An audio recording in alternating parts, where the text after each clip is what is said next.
Felicitous greetings, fellow Fanatics. Happy New Year, everyone! I'm AtF Fanatic, and we're kicking off 2026 by looking at Yomi 2, Sterling Games' dueling card game inspired by fighter video games. We'll be looking at both the physical and digital versions of this title. We're going to start off by taking a look at the physical version, but the basic rules for both are the same. Without any further ado, let's dive in. In Yomi 2, two players will each take on the role of the fighter to duke it out as. Victory goes until the last man standing, or when either player depletes their deck twice. We're looking at the Road to Morningstar set, but the rules herein apply to all Yomi 2 sets, but not the original Yomi. To set up, give each player a playmat, 2 heart tokens to track their health, and 3 star tokens to track their super meter. Make sure that all these start off of meter. Take the edge and knockdown token and keep it in the middle for now. You're almost certain to need it later. Each player should now choose a character. There's 10 of them in Road to Morningstar, though you can mix and match characters from different sets, or if both players have their own copy, you can even have a mirror match. For this example, we'll be having Grave and Jaina face off. Once you've chosen a character, take their profile card and their deck box. Inside a character's deck box, they should have a character card and a 30 card deck. Place the character card on your mat and set your health to their maximum. Take your deck, but don't shuffle it yet. First, pull out both your standard block cards, simply called High Block and Low Block, 1 copy of your standard throw, and 1 copy each of your 2 super moves. Set the blocks and the throw aside to start your hand, and place the super moves face up to form a discard pile. Each player will also need to choose a gem. Any character can use any gem, though certain characters are sure to find some more useful than others. In this case, Grave is going to be going with the red gem, which will give him some extra projectile attacks, which will mesh well with his wind summon ability. Meanwhile, Jaina decides to go with the purple gem, allowing her to get some extra defensive options. This is important because of her innate ability, which gives her extra card draw when both her block cards are in her discard pile. There are 5 cards for each gem. Take the Gemstorm card and place it next to your character card. Take your Burst card and put it in your hand. Take the remaining 3 cards, 2 copies of a single move and 1 ability, and put them into your deck. Now it's time to shuffle. Draw 4 cards and add them to your hand. You should have a Gem Burst, 2 standard blocks, a standard throw, and 4 random cards if you did everything correctly, which may include more standard throws. If you're playing as Lum or Midori, you'll have a secondary deck of cards as well, which should also be shuffled separately. Keep them nearby, but don't draw from them yet. Choose a player to go first, and you're ready to begin. Turn structure in Yomi consists of 3 phases. You'll start the game with a draw phase, where you'll simply draw 2 cards, or just 1 if it's the very first turn of the game. After that, you'll head into the main phase. During the main phase, there are 4 actions you can take in any order. You may use any or all of them, but may only perform each action once. Firstly, you may play an ability card. Each character has an ability unique to them, and each gem also provides an ability card. In the case of Grave, his ability card is Wind Summon, which strengthens his projectile attacks for 2 combats. Since it's an ongoing card, this means he'll play it out and keep it in play until the end of his opponent's turn, at which point it will be discarded, even if he didn't actually play any projectile attacks. Different ongoing cards will have different discard conditions. The second action you can take during your main phase is to exchange cards. Many cards will have this symbol in the bottom right corner. You have at least 1 such card in your hand and 1 in your discard pile, then you may swap 1 from your hand with 1 from your discard pile. This means your opponent will know what's going into your hand, but this can help shore up weaknesses if you need a specific card. Grave in particular has the innate ability of Versatile Style. This allows him to swap twice per turn instead of once like everyone else. The third action you can take during your main phase is Power Up. To do this, you must have a pair of 2 identical cards in your hand. Doesn't matter what these 2 are, but you must discard them in order to power up. When you do, you may either gain 2 super meter or gain 1 super meter and choose 1 super move from your discard pile to add to your hand. Finally, once per game, you may also activate your Gemstorm. In the case of Jaina, the purple gem allows her to gain the edge each turn and gives her 2 extra combo points. More about combo points when we get to the combat phase. All Gemstorms last 2 turns, and players cannot activate their own Gemstorm while their opponent's is active. After a player finishes up their main phase, they'll move on to the combat phase. During the combat phase, both players choose a card from their hand and place it face down. Once both players have chosen, they reveal simultaneously. There are 4 basic types of cards that can be played. Attacks are divided into strikes and projectile, denoted by a red burst or a fireball. Throws are represented by a black oval, Blocks are represented by a blue shield, and dodges are represented by a green squiggly arrow. There are some complexities which we'll get to in a moment, but as a rule of thumb, attacks beat throws, throws beat defensive moves, and defensive moves beat attacks. Dodges beat most attacks outright, and playing standard dodges allow the defending player to punish strikes, but not projectiles, by immediately playing a single attack or throw in retaliation. But they cannot start a combo this way. Blocks, on the other hand, might take a little bit of damage from some attacks. If an attack has a shield icon below its damage value, they'll take chip damage from the attack. And do be warned, chip damage can deal a finishing blow in this game. Blocks have the added benefit of allowing the defender to draw a card when they successfully block a strike. However, some strikes will be high or low attacks. As you can probably guess, a high attack defeats a low block, and a low attack defeats a high block. Projectiles are blocked, but the defending player does not draw a card in this case. This is represented by the lockdown keyword that most projectiles have. It's also important to note that both these cards say recurring. This means that if the player that played the card wasn't hit, the card goes back into their hand at the end of their turn. Chip damage does not count as a hit. Throws exist primarily to balance the defensive cards. Blocks and dodges lose outright to a throw, and most throws will also knock down their target. We'll go over the effects of knockdown and edge in a little bit. So what happens if two players play the same kind of card? In the case of blocks, they'll both simply get their card back. Since neither blocked a strike, they do not draw extra cards. With dodges, neither player will take damage, but both cards will be discarded. If a block and a dodge meet, the dodge is discarded and the block returns to hand. If two throws meet, then the faster throw wins out. You'll see the throw speed in the top left corner, with higher numbers being faster. If speeds are tied, then the player whose turn it is wins. Most throws will allow you to start a combo, which we'll discuss in a moment. If two strikes or a strike and a projectile meet, you'll once again refer to the speed of the attacks, following the same rules as you would with throws. However, if two projectiles meet, then the speed no longer matters. Instead, you'll look at the level of the projectiles. If the levels are equal, then they both cancel each other out without further effect. If one of them is a higher level than the other, then the higher level wins out and will hit its target. After determining the winner of a combat, there's a fair chance the winner can also initiate a combo. There are two symbols you'll see that do not lead into combos. If you see a no sign, that card cannot be used in combos at all. If you play it, then it's a standalone card. If a card has an octagonal stop symbol, it can only be played as the final card in a combo. You may still open with it, but if you choose to do such, it cannot combo into anything else. Conversely, if you see the triangular play symbol, that means the card can be used to start a combo, but can never be played at any other point of a combo. So how do combos actually work? Let's assume that Jaina hits Grave with a throw. This deals 7 damage, knocks him down, and allows her to start a combo. Jaina has 5 combo points. You can see that the throw uses up 2 of these. You can see here that she can use this to transition to a normal attack, a combo linking attack, or a combo ending attack. She plays Heavy High Attack, which is a normal attack. It deals another 6 damage and costs 1 combo point, so she still has 2 more. Normal attacks can always transition to combo links and enders, and they're usually able to combo to another normal attack, but only the next one in sequence. Since Heavy High Attack has a D symbol, it can combo into Power High Attack, which has the E symbol. When you chain one normal attack to another, you gain 1 super meter. And of course, she'll deal another 7 damage as normal. She has a single combo point remaining, and with it, she plays Flame Arrow to finish the combo for another 7 damage. This means the combo deals a total of 27 damage, knocks him down, and gives Jaina 1 super meter. There's a lot of intricacies with combat, and I can't go into every edge case, but there are a few other common occurrences you should be aware of. Firstly, every character has 2 super moves. Most of them are attacks, but there are exceptions to this. They're played like any other combat card, but they cost 1 to 3 bars of your super meter in order to play them. For example, Graves' True Power of Storms requires a full super meter in order to play it. Even if it's not successful, he must pay the 3 meter. If he successfully dodges a strike, then the enemy will take a massive 40 damage. But what happens if you accidentally play a super and you don't have enough meter to play it? In this case, or in any other case where you accidentally play a card that's illegal, you'll discard the card you played and immediately play a random card from the top of your deck.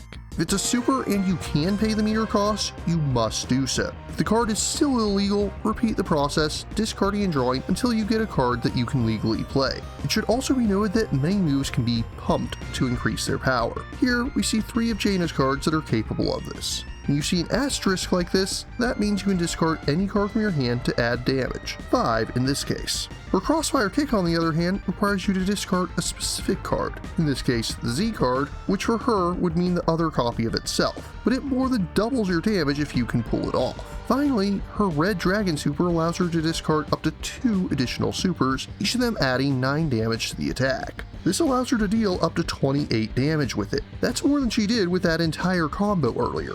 Next, you have Edge and Knockdown. These are sort of opposites in that Edge makes the one who holds it faster, while Knockdown makes your opponent faster.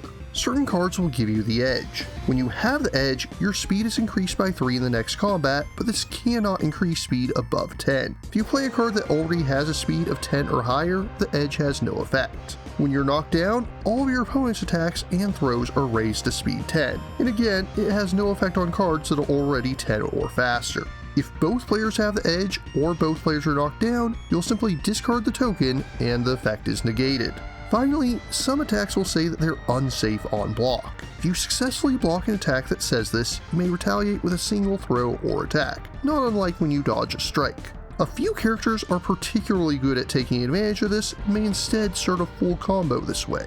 After your turn is over, play passes to your opponent, and the game will continue back and forth like this until one of 2 end conditions is met. If either player reaches 0 HP, then the remaining player is obviously the winner. However, it's also possible for time to run out. The first time that each player runs out of cards and has to draw, they'll remove 1 copy of each super move in any blocks, then reshuffle all other cards to reform your deck. If the same player runs out of cards a second time, then the game ends in a timeout and the player with higher HP is the winner.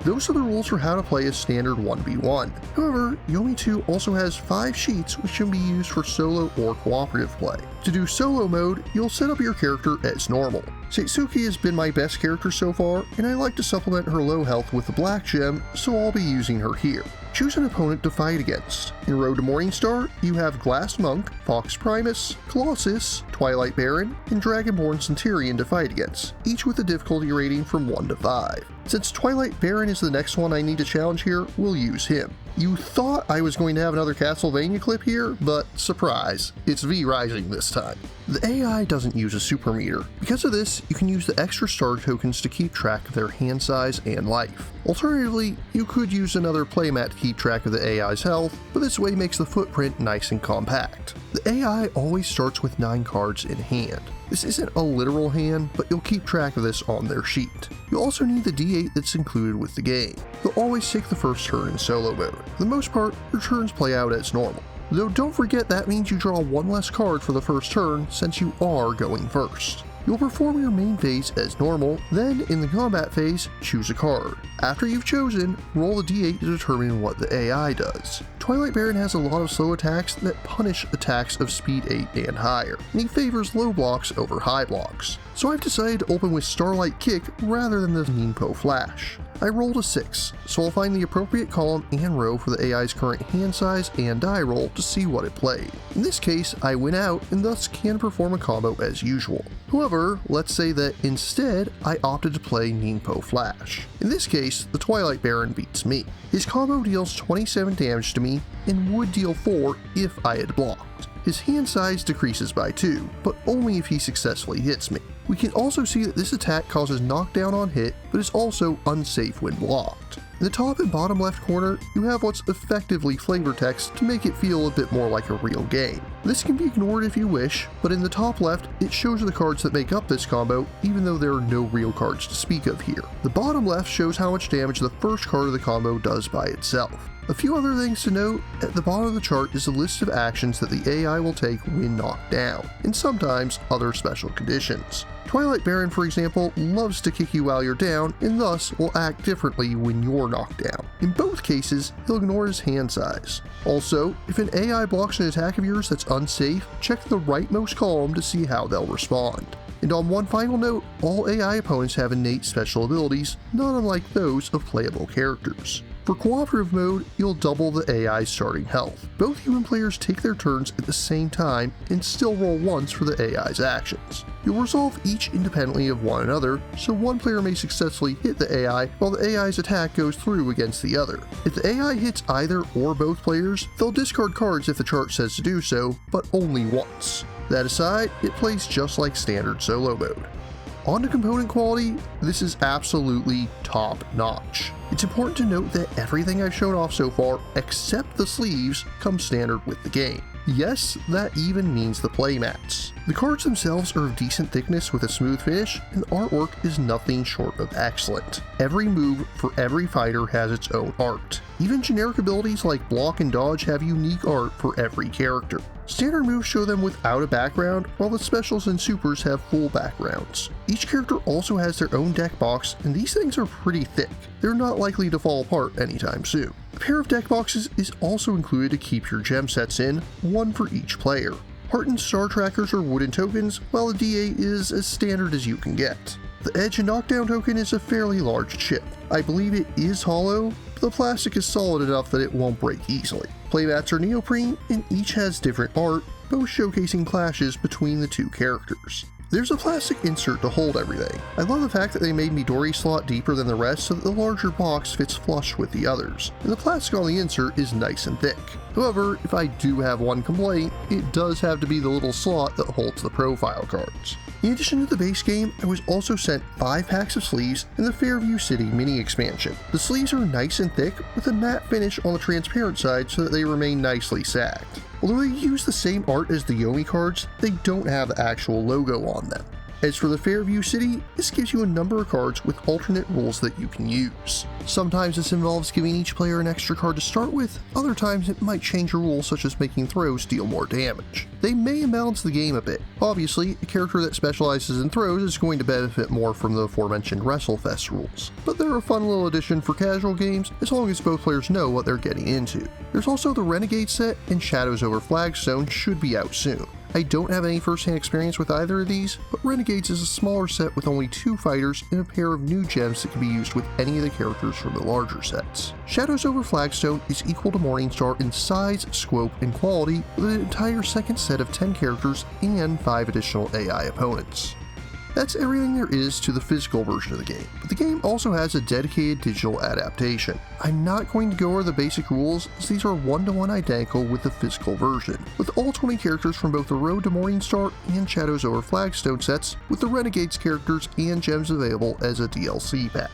It includes options for playing online either real-time or asynchronously, as well as a pass and play option, and it includes a number of solo play options. While it does not include the AI opponents from the physical game, it does allow you to fight any of the standard characters controlled by the game's AI. There's 4 difficulty of opponents, and they seem to play with a fair degree of competency. However, on lower difficulties, you will have this intention meter, which shows you a good bit more about their decision making than you can deduce from their cards. I suggest ignoring this when you can. It's a crutch that's likely to hurt you in the long run. That aside, there are some very useful aids, allowing you to quickly check which cards you've seen in the opponent's hand, as well as which cards remain in your deck. You also have a campaign mode where you'll simulate a tournament career. I played quite a bit in this mode, enough to clear the first 3 tournaments, but it does get a little grindy overall. To unlock the first tournament, you need 15 wins. Losses don't reverse this progress, but it still takes a fair bit of time. To get to the point of the game that I'm in, you'll need a minimum of 51 wins, and they are all standard matches. That being said, you do have the option to unlock the extra rules from the Fairview City mini expansion as tournaments, which effectively serve as side quests. Presentation-wise, the game is quite solid. In addition to having all the cards from the game, they do have a bit of animation for each character, including miniature cutscenes for each special move, which gives things a bit of extra flair. On the audio side of things, voice acting isn't the greatest, and the music does get fairly repetitive, but to be fair, no more so than your average tabletop adaptation.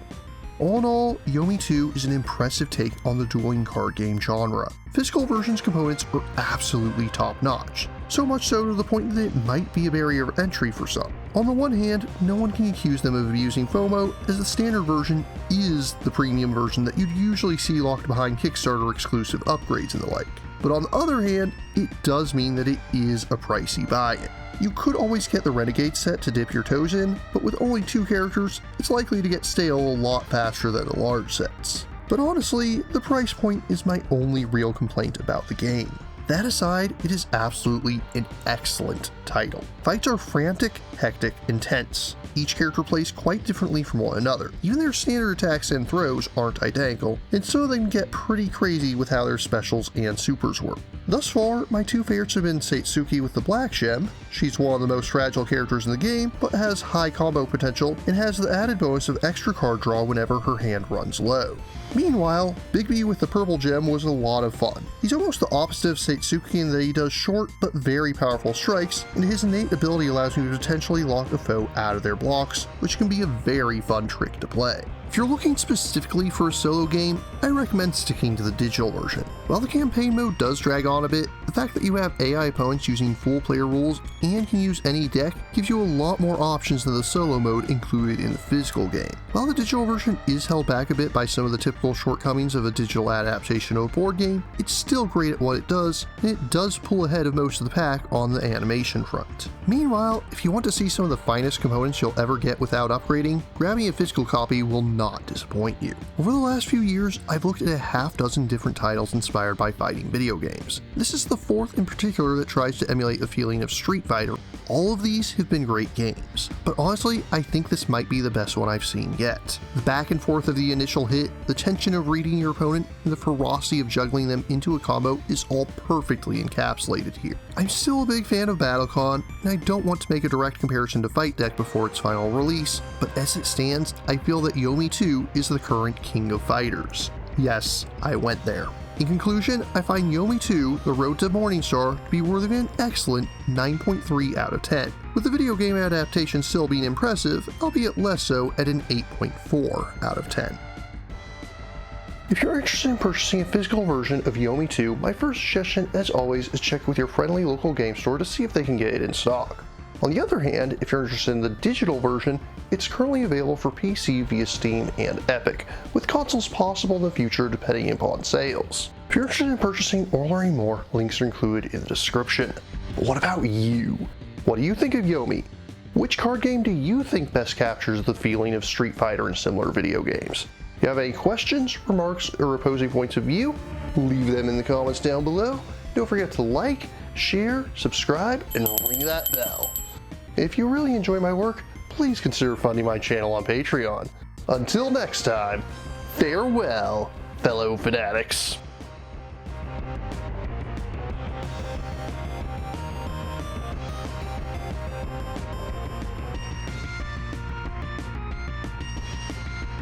Thank you again for watching. I have plenty more to share with you if you're interested. You can click up here above my head to subscribe to my channel. You can click over here on my monitor to see the most recent video that I've worked on. Or if you prefer, you can click up here to open this mysterious vault and see what video that the YouTube algorithm has picked just for you.